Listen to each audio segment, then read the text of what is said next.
All right, these are our answers to our test review. The first two problems want us to find the vertex, y-intercept, and make a sketch of these quadratics. They're both in different forms. For the first one, it's already in vertex form. We have to understand that minus 4 means we'd move right 4, so positive 4 on the x, and this minus 8 means we'd move down 8. So we can go to 4, 1, 2, 3, 4, and negative 8 right there. That's our vertex, okay? As far as the y-intercept goes, we're going to put 0 in for x to see what that is. So this is going to give us negative 4 squared minus 8. That's going to be 16 minus 8, which is 8. So our y-intercept is at 0, 8. So I put a mark there. All right, and since this is the vertex, we know that this is where it turns. We're going to have like an axis of symmetry going right through there. So we can kind of sketch this coming down, make the turn, and then kind of sketch it back. And that's a pretty good sketch then of what that parabola looks like. We're not going to be too picky here, except for that y-intercept, that vertex need to be there, and we need to see it working like a parabola from there. Right?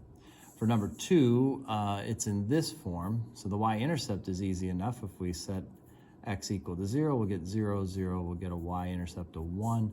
So we know that our y-intercept is at 0, 1 right here. But for the vertex, we're going to have a little more work to do. We're going to have to complete the square and get it into that vertex form. So we're going to pull a negative 5 out of the first two terms. So that'll give us x squared plus 2x. And we'll leave this plus 1 on the outside. So if I were to distribute negative 5 times 2, I'd get negative 10. I'd get right back to this. But I've pulled that negative 5 out. And now I want to complete the square. I divide this in half. So that'd be 1, and then I square that. 1 times 1 would be 1. So I'm putting a plus 1 there. That'll help me factor that into a perfect square. Now, even though I wrote plus 1 here, that's being multiplied by negative 5. So technically, I've added a negative 5 to this side, the 1 times negative 5. So to balance that, I have to have a plus 5 out here. This plus 5 counteracts the negative 5 that I just put in there. Right? So we're going to do two things now. We're going to factor this. This factors into x plus 1, or x plus 1 squared, and this factors into 6. So now out of vertex form, I can see that we've moved to left 1 and up 6. So negative 1, 6 right here. 1, 2, 3, 4, 5, 6 right there. There's our vertex. Right? And it goes through this y-intercept, so it's a very narrow looking parabola, kind of looks like this here. All right, this one's a little wider, this one's a little more narrow. But this is what we're looking for, a sketch of the parabola kind of opening through that point there. Okay. Number 3 wants us to divide, so we're going to put 2x to the 5th minus 5x to the 4th. We have no x cubed, we have no x squared, minus 8x, and then plus 20. So we have to kind of leave space for that, and then we're going to put our x plus 4 here. All right, so to make x equal 2x to the 5th, we'd have to multiply by 2x to the 4th. 2x to the 4th times that's 2x to the 5th. 2x to the 4th times 4 is an 8x to the 4th. We're going to subtract. Negative 5 minus 8 is a negative 13. Okay, there's nothing to bring down, so I say, what do I multiply x by to make it equal this? That'd be a negative 13x cubed. So that times that's a negative 13x to the 4th. Negative 13 times 4 is a negative 52. We subtract, nothing minus negative 52 would be a positive 52. Okay, again, nothing to bring down here. So what do I multiply x by to make it equal this? That'd be 52x squared. So 52x squared times that's 52x to the 3rd. 52x squared times that is a positive 208x squared. Okay, when we subtract, this is going to give us a negative 208x squared. Now we can bring this negative 8x down. What do I multiply this by to make it equal negative 208? That would be a negative 208x. So that times that gives us this. Negative 208x times 4 is a negative 832x. We're subtracting, so negative 8 minus negative 832 would be a positive 824. Bring the 20 down. All right, so last thing, what do I multiply x by to make it equal this? That'd be a positive 824. So 824x, and then 824 times that's 3,000. 296. I'm subtracting, so 20 minus that would give me a negative 3,276. All right, we're going to bring that up, and as the remainder, we'll write it as 3,276 over what we divided by x plus 4. So this is our final answer. All right, all of that right there. And a little tedious, but that's how we get it done. All right, number 4. We've got this company, Pepsi, and they produce a certain number of cases, and we want to know a few questions about it. So I'm going to take my calculator. I'm going to unhighlight the one that we just, this is the one I'm doing. I put it into Y1. I've got all our information there. But if I hit zoom 6, I'm not going to see. In fact, if I do it here and show you, we aren't going to see anything because this graph is like way up. It has a y-intercept of 70,000. I need to change the window on it. So as far as the y goes, I'm going to go from 0 to 70,000. This is the cost for producing, all right? So that'll give me a better up and down perspective. But as far as the x goes, these are the number of cases we produce. So the minimum number of cases would be 0. As far as the maximum number of cases go, don't really know. Let's try 500 to start with, see what that looks like. So when I hit graph, there's our 70,000, and we're going down. And it looks like we're still going down here. So I need to go more than 500, right? So we'll just say 5,000. Maybe that'll be enough. I hit graph. All right, there's our costs going down and then our costs coming back up. I want that minimum cost. Part A says, what's the number of cases that would give us a minimum cost? So I'm going to go calculate minimum. I need to be to the left of this. So I see my cursor coming down. I need to be just somewhere to the left of it. As soon as I know I'm to the left, I hit enter. Then I need to be somewhere to the right of it. Okay, as long as I'm to the right of it, I hit enter. I framed up the minimum between those, hit enter. And we get 1,090.9. If we round that to the nearest case, it'd be 1,091 cases. That'll give us a minimum operating cost of $4,545.45. What is the overhead cost? The cost when we produce no cases. In other words, what happens when x is 0? And we don't even have to use the calculator for this. If we put 0 in here and 0 in there, we see that we get 70,000.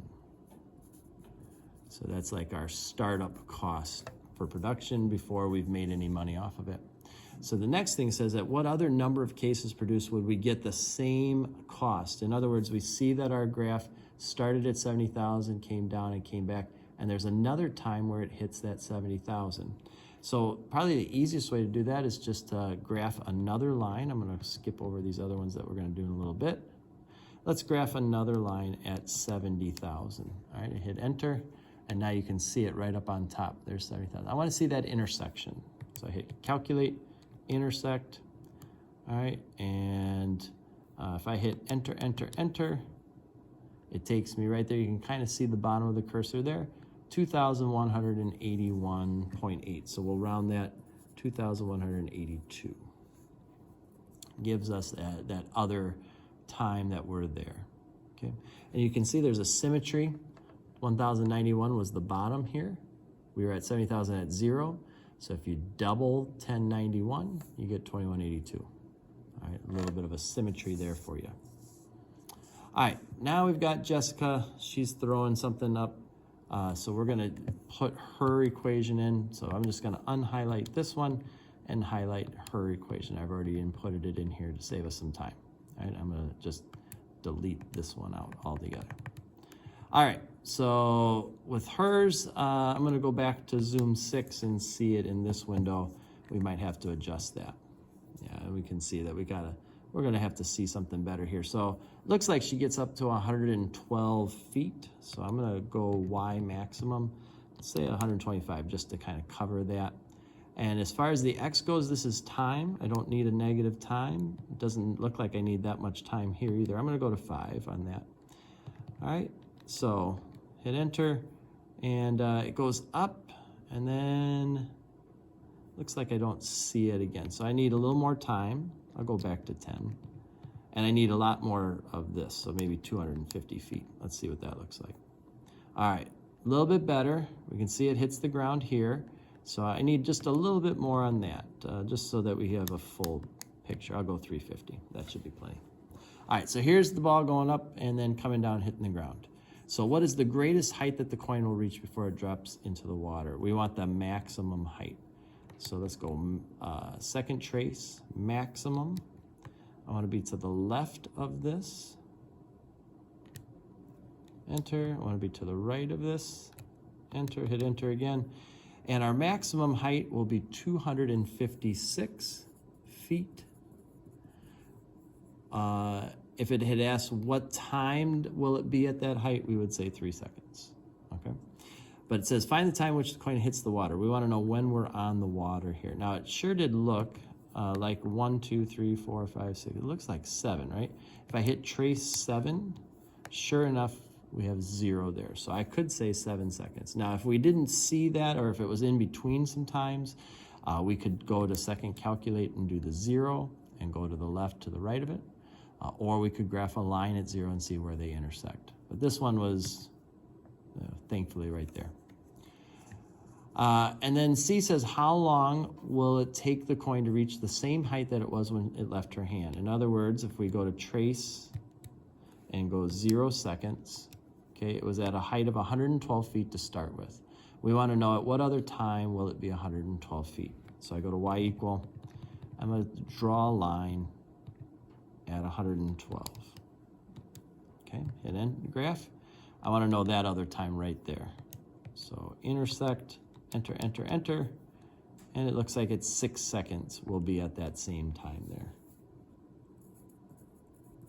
Okay. Which again makes sense because we're at the maximum height at 3 seconds. So 3 seconds to go up, 3 seconds to come down, 6 seconds to get back where we started.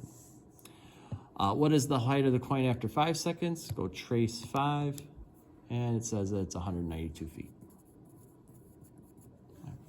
So if we know how to use our graphing calculator, a lot of this is pretty simple. All right, these want us to find vertical asymptotes, holes, and horizontal asymptotes. We'll start with the vertical asymptotes, the holes. So we're going to factor. Top factors into 2 times x minus 5, bottom into x minus 5, x plus 3. We see that the x minus 5 factor cancels out. So this is not going to be a big deal to our graph. It's just going to be a little hole at x equal 5. We can't equal 5 because it makes the denominator 0, but in the end, it's not going to be a big factor. However, this x plus 3 doesn't cancel out. It stays there, so it's going to be a bigger disruption. It's going to be the vertical asymptote. Right? Now, as far as the horizontal asymptote goes, if we let x get bigger and bigger and bigger, x squared is going to be significantly bigger than just x, so the bottom is going to grow much faster than the top. And so we're going to have an asymptote at 0. These values are going to zero out over time because the bottom is so much bigger than the top. All right. Over here, we're going to do the same thing. We're going to factor. The top factor is a little bit more difficult, but if you just stay patient, you'll get 2x minus 1, x plus 3 on the top there. And the bottom, we can pull a 4x out and have x plus 3 left over. So our x plus 3's cancel. We'll have a hole at x equal negative 3. The x did not cancel, and so we'll have a vertical asymptote at x equals 0. It's not x plus 4, it's 4 times x, so what value would make that 0? And that would be the 0. Okay. Now, as far as the horizontal asymptote goes, if we let these get bigger and bigger, the top and the bottom will grow at the same rate. They're both x squared. So we look at the numbers in front, and that's what it will gravitate to. So we'll get 2/4 or 1/2 for that. And if the top degree is bigger, then there's no asymptote at all.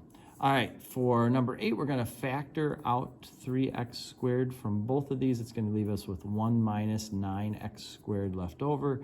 And that's a difference of squares. That factors into 1 plus 3x and 1 minus 3x. All right, and if I want to know when they're equal to 0, it'll be equal to 0 at x equals 0. X equal negative 1/3 and x equal positive 1/3. Those are the values that I could put in and get 0 here. Now, if I wanted to confirm this, I could take my calculator. All right, I'm gonna unhighlight that. Here's this one. I hit enter and zoom 6, and you're gonna see a lot of stuff happening right in here, and it's kind of hard to see. So for my window, I'm gonna go from -1 to 1, and that'll help us see this a little bit. So there's the negative 1/3.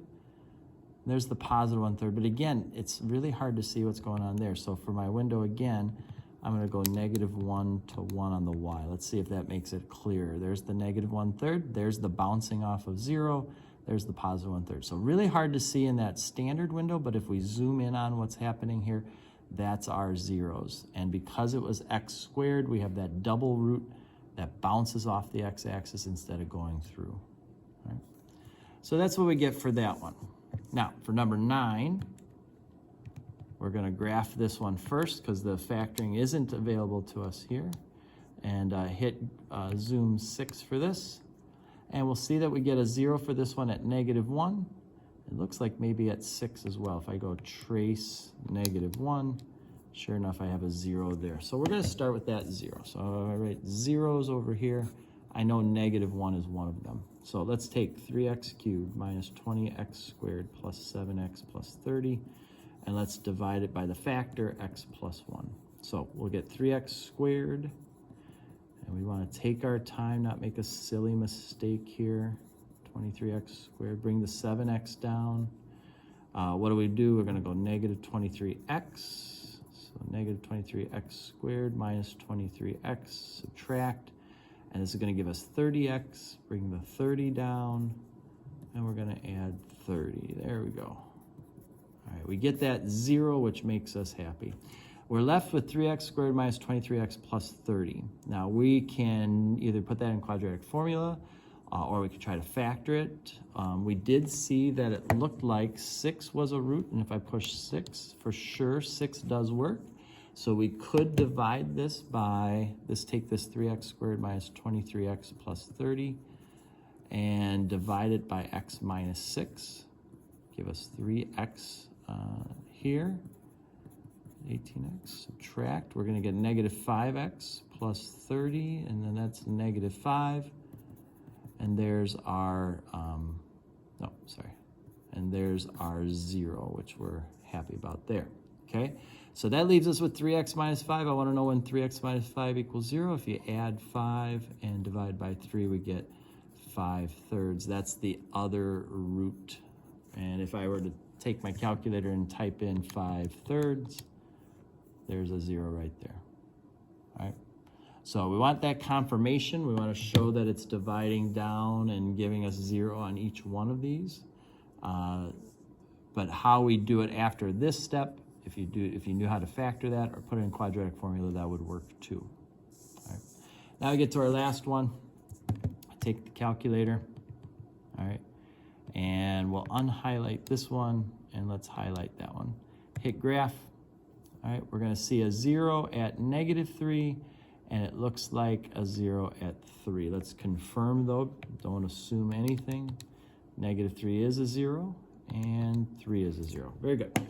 So our zeros for this one, for starters, -3 and 3. We didn't see the other ones. They might be off the screen. They might be imaginary. We'll find out here in just a second. All right, so write down that. We'll start with x plus 3.